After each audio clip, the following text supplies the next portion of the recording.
And welcome back. We start Hockey Day in Minnesota with a trip to Amsoil Arena, where the 7th-ranked Bulldogs are looking to snap their 3-game losing streak, facing off against the 2nd-ranked Wisconsin Badgers after dropping last night's game in a nail-biting fashion 2-1.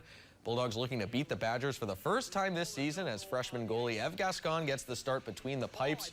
We start where else but the first period. Defenseman Ida Carlson throws the puck in front. Reese Hunt's able to jump on the rebound. She scores her team-leading 12th of the year to give UMD the early lead. And now we jump to the second. Defenseman Nina Jobe-Smith has tons of time to shoot from the point through a maze of bodies and in. Her 3rd of the season doubles the lead for UMD and makes it 2-0. And a few minutes later, I promise you that's a different clip you're watching. Jobe-Smith with another seeing eye shot from the blue line back-to-back for the senior defense and makes it 3-0 UMD. But the Badgers are ranked number 2 in the country for a reason.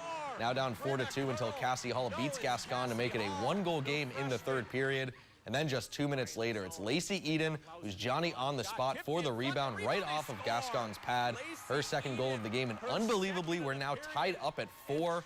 Then just 90 seconds left in the game. Wisconsin gets a 2-1 break, and Kristen Sims snipes one home.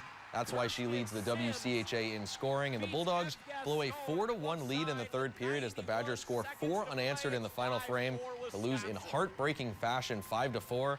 Next weekend is another ranked test as number 18 Minnesota State comes to town.